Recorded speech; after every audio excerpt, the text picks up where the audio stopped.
Hello friends, स्वागत करते हैं उत्सव स्टडी पॉइंट यूट्यूब चैनल पर। स्टार्ट करते हैं प्रैक्टिस सेट नंबर 2 जो आपको डेली बेसिस पर दिया जा रहा है। अगर आप रेलवे ग्रुप डी की तैयारी कर रहे हैं तो बहुत ही ध्यान से इन सभी प्रश्नों को लगाइएगा और 40 प्रश्नों में आप कितने प्रश्नों का सही आंसर कर पाते हैं कमेंट सेक्शन में कमेंट करके अवश्य बताइएगा।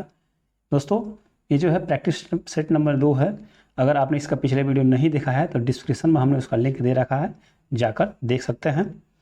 दोस्तों, एक क्लासेस जो है आपको लगातार मिलने वाली है, तो आपसे गुजारिश है कि वीडियो को ज़्यादा से ज़्यादा लाइक एंड शेयर कर दिया करें। अगर आप हमारे चैनल में नए हैं तो चैनल को सब्सक्राइब करके बेल बटन को दबा लीजिएगा ताकि आने वाली सारी क्लासेस का नोटिफिकेशन आपको मिलती रहे। तो चलिए आइए स्टार्ट करते हैं आज के पहले प्रश्न से।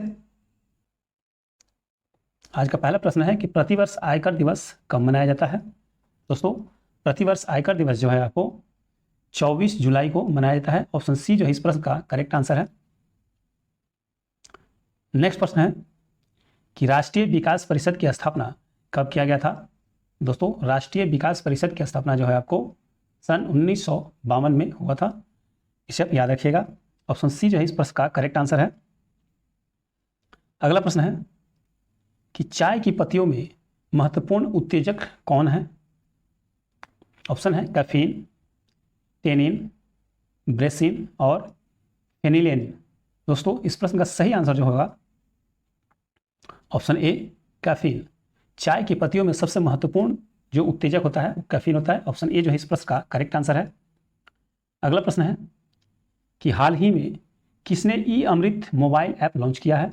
दोस्तों, एक करंट अफेयर्स का क्वेश्चन है जो फिलहाल का है। तो ई अमृत मोबाइल ऐप जो लॉन्च किया है उन्होंने लॉन्च किया है जो है नीति आयोग। ऑप्शन सी जो है इस प्रश्न का करेक्ट आंसर है। नीति आयोग द्वारा जो है ई अमृत मोबाइल ऐप लॉन्च किया गया है। नेक्स्ट प्रश्न है कि यूरेथ्रा मानव शरीर की किस प्रणाली का हिस्सा है। दोस्तों, यूरेथ्रा जो है मानव शरीर की उत्सर्जन तंत्र की प्रणाली का हिस्सा है। ऑप्शन बी जो है इस प्रश्न का करेक्ट आंसर है।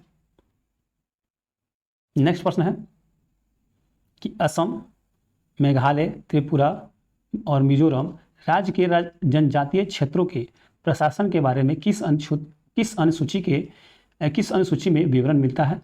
असम, मेघालय, त्रिपुरा और मिजोरम राज्य के जनजातीय क्षेत्रों के प्रशासन के बारे में जो है किस अनुसूची में विवरण मिलता है। दोस्तों, ये जो हो जाएगा छठी अनुसूची। ऑप्शन डी जो है इस प्रश्न का करेक्ट आंसर।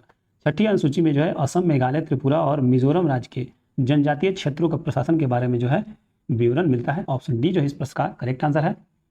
अगला प्रश्न है कि अंतर्राष्ट्रीय बालिका दिवस किस दिन मनाया जाता है। दोस्तों, अंतर्राष्ट्रीय बालिका दिवस जो है आपको 11 अक्टूबर को मनाया जाता है। ऑप्शन बी जो है इस प्रश्न का करेक्ट आंसर है। नेक्स्ट प्रश्न है कि चर्चा में रहा सकुराजिमा ज्वालामुखी किस देश में स्थित है। दोस्तों, सकुराजिमा ज्वालामुखी जो है आपको जापान में स्थित है। यहाँ पर अभी फिलहाल में ही जो है भूकंप हुआ है। वहाँ पर जो है इस सकुराजिमा ज्वालामुखी जो कि जापान में स्थित है। ऑप्शन ए जो है इस प्रश्न का करेक्ट आंसर है।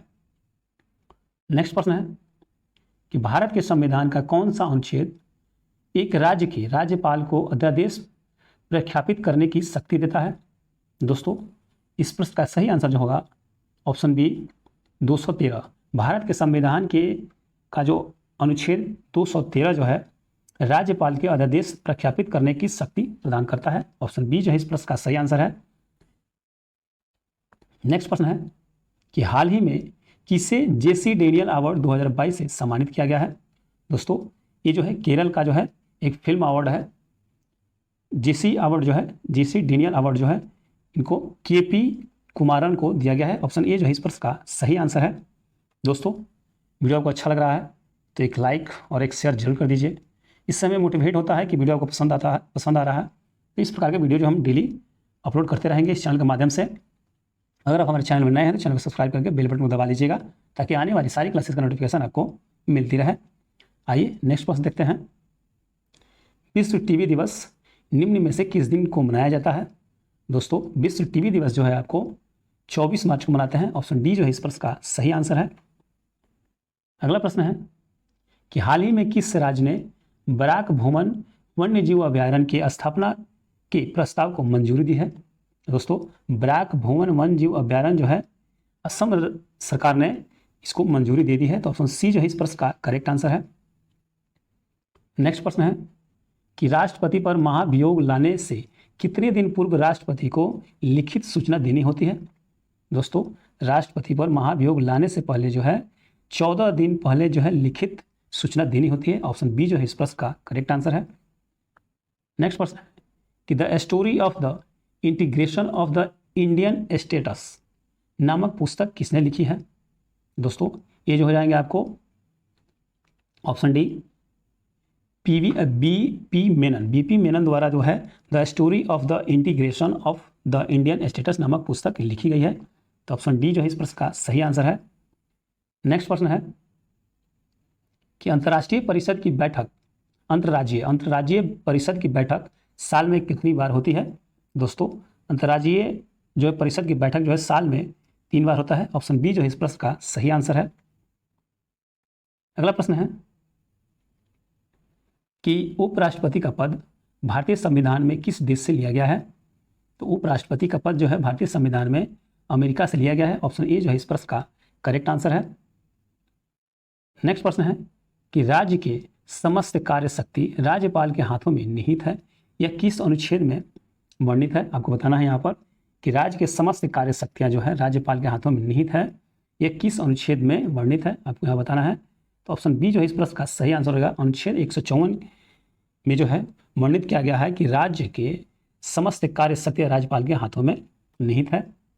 नेक्स्ट प्रश्न है कि सत्यजीत रे की कौन सी प्रसिद्ध फिल्म जो है अभिजात जमींदारी जीवन शैली के पतन से संबंधित है। दोस्तों, ये जो है आपको जल सागर, ऑप्शन सी होगा। यहाँ पर टाइपिंग कुछ प्रॉब्लम हुआ है। ऑप्शन सी जो इस प्रश्न का करेक्ट आंसर है। सत्यजीत रे की प्रसिद्ध फिल्म अभिजात जमींदारी और जीवन शैली के पतन से संबंधित जो है जल सागर है। इसे आप याद रखेंगे। नेक्स्ट प्रश्न है कि भारत में 1967 में पहला प्रयोगात्मक उपग्रह दूरसंचार अर्थ स्टेशन कहाँ पर स्थापित किया गया था। दोस्तों, ये जो है अहमदाबाद में स्थापित किया गया था। ऑप्शन ए जो है इस प्रश्न का करेक्ट आंसर है। नेक्स्ट प्रश्न है कि अस्थायी बंदोबस्त लागू होने के समय वर्धमान का राजा कौन था। दोस्तों, अस्थायी बंदोबस्त लागू होने के समय जो था ये तेजचंद थे। तेजचंद, ऑप्शन बी जो इस प्रश्न का करेक्ट आंसर है। अगला प्रश्न है कि अंतर्राष्ट्रीय परमाणु ऊर्जा एजेंसी की स्थापना किस वर्ष किया गया था। तो दोस्तों, अंतर्राष्ट्रीय परमाणु ऊर्जा एजेंसी की स्थापना जो है आपको ऑप्शन डी 1957 में इसकी स्थापना किया गया था। इसे आप याद रखेंगे। नेक्स्ट प्रश्न है कि निम्नलिखित में से कौन भारत का सबसे पुराना नाभिकीय अनुसंधान रिएक्टर है। दोस्तों, यहाँ पर आपको बताना है कि सबसे पुराना नाभिकीय अनुसंधान रिएक्टर कौन सा है। दोस्तों, अप्सरा, ऑप्शन बी जो है इस प्रश्न का करेक्ट आंसर है। अप्सरा जो है भारत का सबसे पुराना नाभिकीय अनुसंधान रिएक्टर है। नेक्स्ट प्रश्न है कि 1972 का शिमला समझौता इंदिरा गांधी और किनके बीच का हस्ताक्षरित किया हुआ था। अब बताना है कि सन 1972 का शिमला समझौता जो है इंदिरा गांधी और किनके बीच हुआ था। दोस्तों, जुल्फिकार अली भुट्टो जो कि पाकिस्तान के थे, इन दोनों के बीच जो है सन 1972 का शिमला समझौता का हस्ताक्षर किया गया था। तो ऑप्शन ए जो है इस प्रश्न का करेक्ट आंसर है। नेक्स्ट प्रश्न है कि बरौली लोक चित्रकारी किस राज्य की लोक कला का एक रूप है। दोस्तों, बरौली लोक चित्रकारी जो है महाराष्ट्र राज्य की जो है लोक कला के रूप में इसे अपनाया गया है। लोक चित्रकारी वही है, वहाँ का है, महाराष्ट्र का। इसे याद रखेंगे। नेक्स्ट प्रश्न है कि भारत की पहली स्वदेश निर्मित रंगीन फिल्म कौन सी है।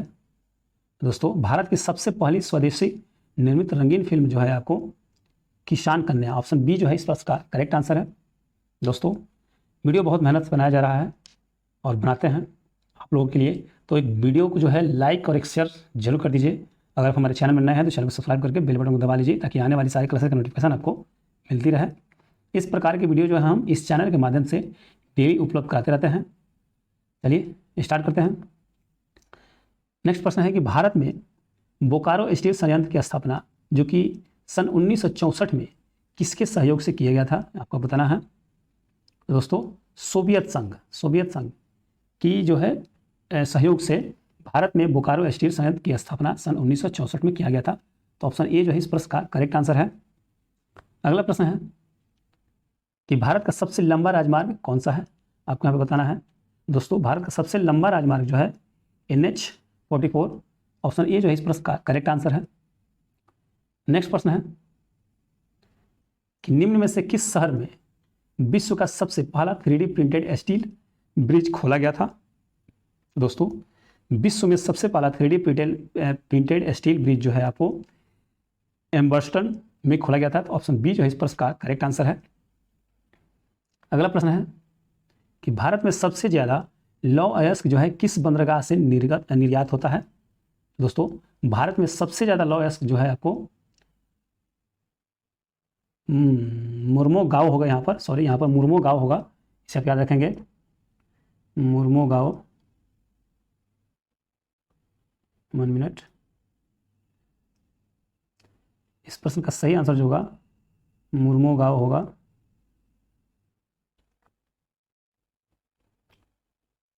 मुर्मो-गांव जो कि गोवा में स्थित है। यहीं से जो है सबसे ज़्यादा लौह अयस्क का निर्यात किया जाता है, इसे आप याद रखेंगे। नेक्स्ट प्रश्न है कि किसे Commonwealth points of the award 2021 से सम्मानित किया गया है? दोस्तों, Commonwealth points of lights award 2021 से जो है आपको सैयद उस्मान अजहर मखसूसी को जो है ये 2021 का सम्मान दिया गया है। तो ऑप्शन बी जो है इस प्रश्न का करेक्ट आंसर है।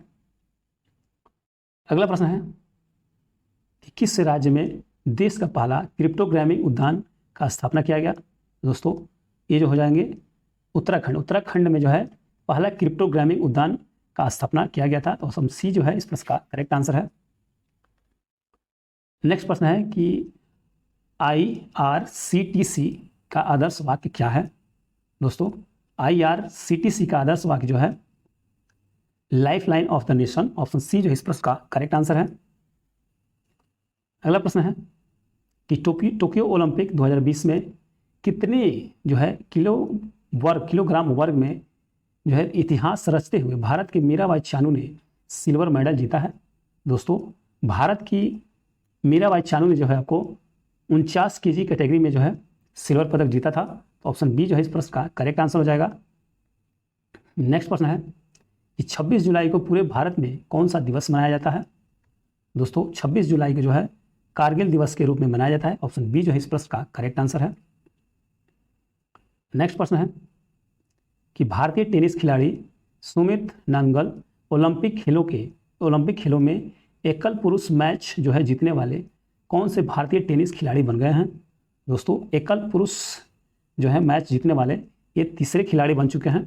ऑप्शन सी जो है इस प्रश्न का करेक्ट आंसर हो जाएगा।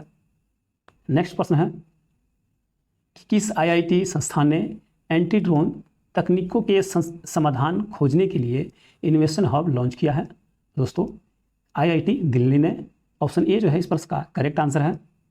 IIT दिल्ली ने जो है एंटी ड्रोन तकनीक समाधान खोजने के लिए इनोवेशन हब लॉन्च किया है। नेक्स्ट प्रश्न है कि किस देश ने आनुवंशिक के रूप में संशोधित गोल्डन राइस को मंजूरी दी है?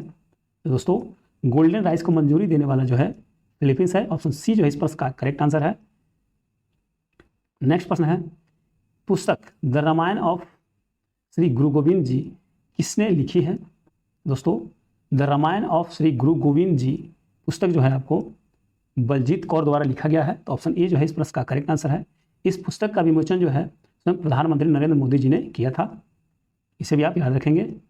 नेक्स्ट प्रश्न है कि national bureau of plant genetic resources कहाँ पर स्थित है? तो दोस्तों, ये जो है आपको नई दिल्ली में स्थित है। तो ऑप्शन ए जो है इस प्रश्न का करेक्ट आंसर है। नेक्स्ट प्रश्न है कि निम्नलिखित में से किस शासक ने तंजौर में बृहदेश्वर मंदिर का निर्माण करवाया था? दोस्तों, बृहदेश्वर मंदिर का निर्माण करवाने वाला शासक जो था चोल थे। तो ऑप्शन बी जो है इस प्रश्न का करेक्ट आंसर है। दोस्तों, वीडियो जो है आज का जो है इस वीडियो में हमारा क्वेश्चन यहीं पर समाप्त होता है।